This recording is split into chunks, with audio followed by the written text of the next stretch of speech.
माय माऊली नमस्कार. 18 पुराणातील एक पुराण श्री भविष्य पुराण महात्म्य कथासार अभिवाचन करत आहे. अध्याय 20 भाग 57 सर्व राजांचा नाश. प्रथम श्री विष्णूला नमस्कार करून प्रारंभ करते. सर्व राजांचा नाश.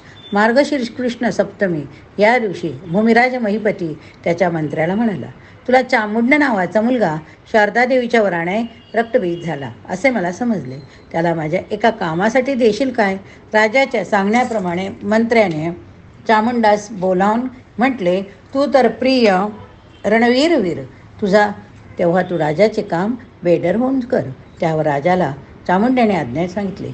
राजाने त्याचा मानसन्मान केला आणि म्हटले, बलखाणी हा मला बलिष्ठ योद्ध्याने माझे खूप नुकसान केले. त्याला जिंकून तू माझ्या ताब्यात दिलेस तर त्याचे सर्व राज्य तुझेच होऊन जाईल. 7 लाख सेना घेऊन तो रक्तबीज चामुंड बलखाणीच्या शिरीस अख्ख्य पुरीस गेला. त्या पुरीस तो वेळा घालून तो बसला. बलखाणीच्या लहान भाऊ सुखखाणी त्याला प्रतिकार करू लागला. बलखाणी देखील कपोत नावाच्या वाहनावर बसून लढावयास आला. प्रथम 1 अहोरात्र युद्ध झाले.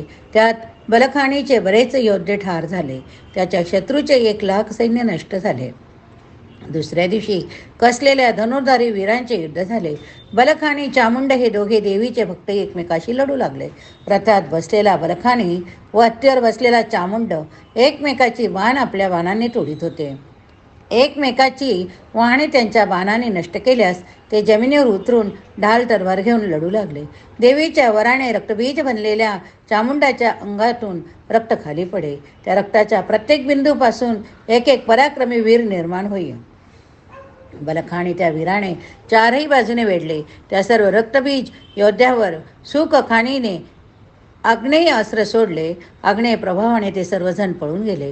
बलखाणीने आता चामुंडास पकडले. त्याला श्रीवेश चढवून एका डोलीत बसवले. ही डोली शत्रूच्या गोटात पाठवून दिली. श्रीवेशातील चामुंड पाहून राजा चिडला. सरळ जय मिळत नाही तेव्हा कपटाने जय मिळवायचे त्याने ठरवले. बलखाणी सुखखाणी यांची आई ब्राह्मी हिच्याकडे त्याने कुशल हेर स्त्रियांना पाठवले.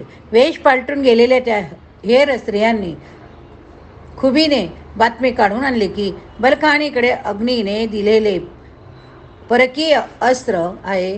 ते आहे तोवर त्याचा पराभव होणार नाही. ही बातमी हेरांनी दिल्लीपतीला सांगितली. राजाने त्यांना खूप धन दिले. तो पुढच्या तयारीस लागला. एवढे सांगून सुत महर्षी म्हणाले, महावतीपुरीमध्ये झालेल्या युद्धात बलखानी ठार कसा झाला ती हकीकत ऐका. कलहप्रिय मैपती श्रावण महिन्यात नागोत्सव पाहायस दिल्लीत आला. गीत नृत्यादी कार्यक्रम पाहून तो म्हणाला, कीर्तिसागरामध्ये मैवती ग्राम आहे.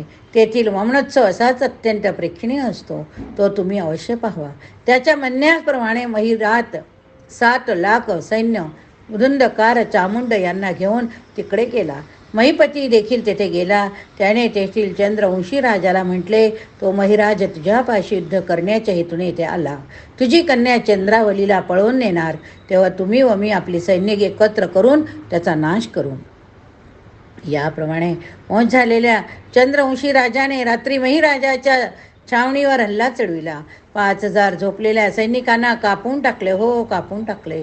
त्यानंतर त्या छावणीवर शतहनी नावाची तोफ गोळे फेकू लागले. महिराज इतर सैनिक जागे झाले. प्रथम ते गोंधळले पण मग शत्रूशी लढू लागले. हा कोलाहल पाहून दुःखी झालेल्या मलना राणीने कृष्णाजाला निरोप पाठवला. कृष्णाश लक्षण तालन आल्हाद इतर सैनिकासह महावती नगरीत आला. लढू लागला. ते मृत्यू आणणारे महान युद्ध 7 दिवस झाले. 7व्या दिवशी युद्धाचा कळस झाला. महिपती चंद्रवंशी राज्याच्या सैन्याचा पराभव झाला. जगले वाचलेले त्यांचे 3 लाख सैनिक भीतीने आपापल्या घरात लपून बसले. विजयी महिराज त्याच्या सैन्याने प्रमदावनात विजयोत्सव केला. नंतर ते श्रीसाख्यपुरीत परतले. पण तेथे सर्व गाव नष्ट झालेले पाहून त्यांना आश्चर्य वाटले. तसेच दुःखाचा धक्का बसला. थोडेसे पुढे जाता त्यांना हिमत मुनी भेटले. दुःखी असलेल्या त्यांनी मुनींना प्रणाम करून विचारले, काय झाले? मुनी म्हणाले, बलवान युद्धातील श्रेष्ठ बलखाणी याला महिपतीने कपटाने ठार केले. त्याची पत्नी सती गेली. नगरीचा नाश झाला. ऐकून कृष्णास शोक करू लागला. हे बंधू, तुझ्या अखेरीच्या जगात जगणे अत्यंत भयंकर झाले. तू मला दर्शन दे, नाहीतर मी प्राणत्याग करतो. त्यामुळे पिशाच रूपातील बलक आणि त्याची पत्नी तेथे प्रकटले. त्यांच्याकडून काय घडले हे सविस्तर कृष्णावशाला समजले. नंतर कृष्णावशाने त्याला श्रद्धांजली दिली. बलखाणीचा आत्मा स्वर्गातल्या युधिष्ठिराच्या लयीत विलीन झाला. त्यानंतर कृष्णाश, टालन, देवसिंह वगैरे वेश पालटून महावती नगरीमध्ये गेले. तेथे महिराजाने ब्रह्मानंदाच्या सैन्याशी युद्ध केले, त्याचा पराभव केला. महावतीतील दरबारात ते सर्वजण परतले. तेव्हा रूपवती बेला येथे येऊन राजाला म्हणाले, माझ्या प्राणप्रिय स्वामींना युद्धात घोर मूर्छा आली. ते कुरुक्षेत्रात बेशुद्ध होऊन पडले. हे ऐकून दरबारातील सर्वांना दुःख झाले. या गोष्टीवरूनच ते सर्वजण महाघोर युद्धाला तयार झाले. धृतराष्ट्राचा अंश महिराज, द्रुपद अंश परिमल आपापल्या बाजूच्या राजांसह त्यांच्या सैन्यासह कुरुक्षेत्रावर जाऊन पोहोचले. मनमंच तीर्थावर ब्रह्मानंद होता. तेथे गंगा किनारी छावणी पडली. तो दिवस मार्गशीर्ष कृष्ण द्वितीयेचा होता. विश्वक सैनीय राजा लहर त्याचे 16 पुत्र, तोमर वंशीय राजा बल्लिक त्याचे 7 पुत्र, परिहर वंशीय राजा मायावर्मा त्याचे 10 पुत्र, अंकपती त्याचे पुत्र, शुक्लवंशीय राजा मूलवर्मा त्याचे 10 कन्या पुत्र, चंद्रवंशीय राजा कैकई त्याचे 10 पुत्र, नागवंशीय राजा नागवर्मा, पुंडू देशाचा राजा शिवाज्ञ, तोमरांचा भद्रकेश राजा, मगधाचा राजा पूर्णामल, चीन पलीकडे असलेल्या रूप देशाचा किन्नर राजा मंकन सर्वजण आपापल्या पुत्रांना सैन्याला घेऊन लढाईमध्ये जमले होते. त्यांचे पुत्र निरनिराळ्या कौरवांचे वंश होते. याबरोबरच लक्षण, कृष्णाश, आल्हाद, जयंत युद्धासाठी आपापली सैन्य घेऊन जसे आले होते तसे इतर अनेक लहान पण थोर योद्धे राजे तेथे आले. हे सर्व योद्धे युद्धरूपी मधाने विव्हळ होऊन कुरुक्षेत्रावर आले. महिराजाच्या पक्षात 2,000 सैन्य असलेले 1,000 छोटे राजे होते. त्यातील 200 राजांना त्याने दिल्लीचे रक्षण करण्यासाठी पाठवले. त्यानंतर जे युद्ध 18 दिवस झाले, त्यात सर्वांचा नाश कसा झाला ते विस्ताराने आपण ऐकूया. द्वितीय युद्धाच्या पहिल्या दिवशी महिराजाने राजा लहर, त्याचे पुत्र धुंदकार, चामुंड यांना युद्धास पाठवले. तेव्हा परिमल राजाने मयूरध्वज, कृष्णाश, देवसिंह यांना लढण्यासाठी पाठवले. पायदळाच्या 10 सैनिकांच्या मुख्याला पलिप्त, 5 घोडेस्वाराच्या प्रमुखास गुलमप, 5 हत्तीच्या प्रमुखास गजाधीप असे म्हणत, अशा सर्वांचं रथ, उंट, तोफांचं युद्ध झाले. तोफा 1,000 होत्या. प्रत्येक तोफेत गोळे भरणारे 10, दारू भरणारे 10, आद्र करणारे 10, पेटवणारे 3, नेम धरणारे 3 असे 36 सैनिक लागत. किती? 36 सैनिक लागत. चामुंडाशी, कृष्णाश, धुंदकाराशी, इंदुल, भगवत दत्तासी, देवसिंह, लहरासी मयूरध्वज लढले. कृष्णाच्याकडच्या युद्धाने दिवस अखेर लहर, लक्षण या प्रतिपक्षाच्या योद्ध्यांना ठार केले. विजयांचे शंख वाजवून ते परत छावणीत गेले. पराभव झालेले चामुंड, धुंदकार, भगत दत्त परत गेले. दुसऱ्या दिवशी महिराजाने गजपती राजास तर परिमलाने नेत्रसिंहा सेनापती म्हणून पाठवले. अश्वासी अश्व, हत्तीसी हत्ती, रथांसी रथ, तोफांसी तोफा झगडल्या, नाश पावल्या. नेत्रसिंह, गजपती यांच्या अपराह्न काळी युद्ध झाले. एकमेकांचे रथ, धनुष्य नष्ट केल्यावर ते ढाल तलवार घेऊन जमिनीवर युद्ध करू लागले. दोघांनीही एकमेकांना ठार करून स्वर्गास धाडले. इंदुलाने चामुंडाचा, देवसिंहाने धुंदकाराचा, कृष्णासाने भगवदत्ताचा पराभव केला. तिसऱ्या दिवशी महिराजाकडे राजा मायावर्मा परिमलाकडून जगन्नायक लढू लागले. केवळ एकच प्रहर त्यांचे भयानक युद्ध झाले. युद्ध रणवाद्ये वाजवून सुरू झाले. अंग देशाच्या त्या सर्व सैनिकांनी विजयाचा शंख वाजवला. त्यानंतर एकाच प्रहारात कृष्ण अशादी वीरांनी शत्रूची 1 लाख सेना नष्ट केली. त्या अपराह्न काळी दोन्ही सेनापतीचे युद्ध सुरू झाले. अंगराज मायावर्मा याने 3 बाण जगन्नायकाच्या पाठीवर मस्तकावर मारले. त्यामुळे तो कालसर्पाप्रमाणे खवळून मायावर्माच्या रथावर चालून गेला. त्याच्या अश्वाने त्या रथाला रोखून धरले. तेव्हा खडंग तलावार घेऊन मायावर्मा खाली उतरला. बिंदुलाला जखमी करून तो कृष्ण अशाला म्हणाला, अनेक विजय मिळवलेल्या तुझा पराभव करण्यासाठीच मी येथे आलो. तुला मारल्यावरच माझी कीर्ती पसरेल. त्याचे दोघांचे युद्ध झाले. नंतर कृष्णाजीने मायावर्माचे शिर उडवले. त्यानंतर त्याच्या पुत्रांनाही मरण आले. मायावर्माच्या पक्षाचा पराभव झाला. चौथ्या दिवशी चंद्रवंशा राजा परिमल याने राजा वीरसिंह, कामसेन हे सेनापती म्हणून त्यांच्याशी लढण्यास राजाने नागवर्मा त्याला पाठवले. लगेच ते लढू लागले. त्यांची कसलेली सैन्य 3 प्रहर लढून अखेरीस नष्ट झाली. नागवर्मेची मुलेही मारली गेली. तेव्हा तो धनुष्यबाण घेऊन पुढे आला. दोन्ही सेनापतीने एकमेकाचे बाण आपल्या बाणांनी तोडले. त्यामुळे ते खडंग युद्ध सुरू करू लागले. वीरसेन कामसेन ठार झाले. कामसेनाच्या धडानेचेच नागवर्मा ठार झाला. हे पाहून चामुंडा आदी तिघांनी कठोर बाण मारून जगन्नायकाला जायबंदी केले. त्यांच्या घोड्यालाही बाण मारले. तेव्हा मरण्याआधी त्या घोड्याने झेप घेऊन धुंदकार चामुंडा यांच्या हत्ती जखमी केले, तर भगदत्ताच्या रथाचे चूर्ण केले. नंतरच तो स्वर्गास गेला. त्यानंतर त्या दिवशीचे युद्ध संपले.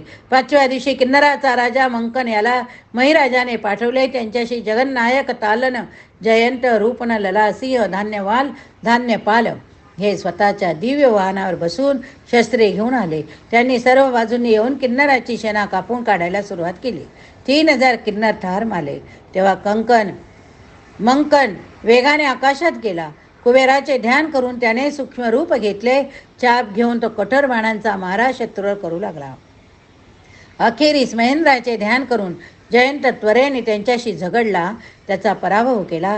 त्याने मंकनाला कैद करून कृष्णाच्या स्वाधीन केले. आपल्या राजाला कैद केलेले पाहून सर्व गंधर्वांनी रागाने गुह्यक अस्त्र सोडले.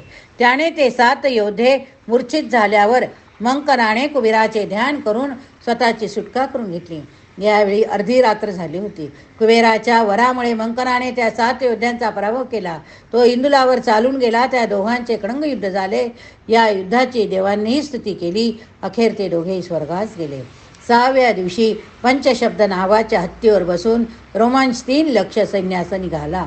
धुंदकाराने स्वतःचे 5 लक्ष सैन्य घेऊन त्याला वेढा घातला. गर्जना करीत ते भयंकर युद्ध करू लागले. केवळ 3च प्रहरात बलशाही योद्धे बलहीन झाले. तेव्हा महिराज हाती धनुष्य घेऊन पंचशब्द हत्तीजवळ गेला. महिराजाने स्वतःच्या उग्र अशा शिवदत्त नावाच्या हत्तीत चुचकारले आणि हल्ला करायला सांगितले. शिवदत्त हत्तीने हल्ला करताच पंचशब्दाने 4ही दातांनी त्याचे मुख फाडले.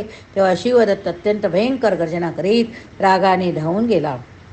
त्याने दात पायांनी पंचशब्दाला मारून बेशुद्ध केले. महिराजाने तलवारीने त्याला भोसकले. आता शिवदत्त हत्ती इंदुलाकडे गेला. इंदुकाने त्याला बेशुद्ध पाडले. थोड्या वेळाने ते दोन्ही माजलेले हत्ती शुद्धीवर येऊन युद्ध करू लागले. लक्षणाने शत्रूचे सर्व बाण आपल्या कडंगाने छेदले. धनुष्यावर बाण चढून वैश्वास्त्र सोडले. या अस्त्राने धुंदकार त्यांच्या हाती जळून गेला. आपला भाऊ मृत झालेला पाहून भूमिराजाने कठोर बाणाने लक्षणाला बेशुद्ध केले. ते पाहून उदयाने भगवत दत्ताला बेशुद्ध केले. तो मूर्छित लक्षणाजवळ आला. त्याला पाहून भ्यालेल्या भूमिराजाने रक्तबीजामागे दडी मारली. त्यावेळी रक्तबीजाने सुदेव व कृष्णाशांना जिंकले. त्यांना बेशुद्ध करून त्याने बंधने बांधली. भूमिराजाचा पाठलाग करीत लक्षण तेथे आला. त्याने रक्तबीजावर वैष्णवास्त्र सोडले, पण संध्याकाळ झाल्यामुळे त्याने युद्ध थांबवून रणभूमीवरून काटा पाय घेतला.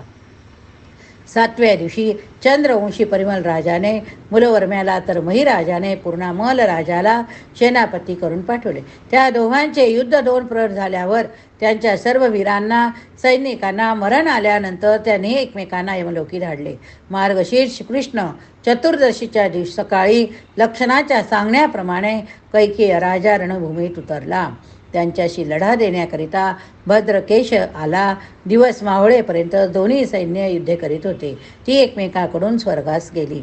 2ऱ्या दिवशी भगदत्त लक्षण यांचे युद्ध होऊन भगदत्त संध्याकाळी मेला. विजयी लक्षण हत्तीवर बसून परतला. त्यानंतर चामुंडासह 9 राजे 9000 सैन्य घेऊन लढ्यात उतरले. त्यांनी व्यूह रचला. रुद्रवर्म्याने अंगदास, कालीवर्म्याने कलिंगास, प्रवीराने श्रीपती, सूर्यधराने श्रीताराम, वामनाने मुकुंदास, गंगासिंहाने रुहिलास, ललल सिंहाने गोहिलास लढून ठार केले. सर्व राजे मारले गेलेले पाहून चामुंड स्वतः लक्षणाशी लढू लागला. ब्रह्महत्या नको म्हणून लक्षणाने त्यावर वैश्वास्त्र शस्त्र सोडले नाही. दिवस मावळल्यावर युद्ध थांबले. दुसऱ्या दिवशी चामुंड, तारक, धूर्त, वीर 2 लाख सेनेसह लढाईस आले. एका प्रहारातच त्या सर्वांना ठार करून कृष्णास देवशिव थांबले. थकव्यामुळे शस्त्रे खाली ठेवून ते विश्रांती घेत असताना तारकाने देवसिंहाचे तर चामुंडाने कृष्णाजांचे मस्तक कापून 2 मस्तके घेऊन ते महिराजाकडे आले. ही मस्तके पाहून राजाने आनंदाने दाणे केली, मोठा उत्सव केला. त्याने सुखाने राज्य केले. यानंतर त्याच्या वंशारी राजांचे वर्णन करून सूत म्हणाले, महिराजाला त्या मलिच्छाने जेव्हा ठार केले तेव्हा तो स्वर्गास गेला. त्यानंतर त्याच्या वंशातले क्षत्रिय मलिच्छ यांचे सर्व वर्णाचे संकर बनले. त्याच्या जाती जट अथवा मेहनत अथवा मेन झाल्या. या ठिकाणी हा भाग संपला. पुढील भागात आपण शुक्ल वंशाचे वर्णन बघूया. हरये नमः.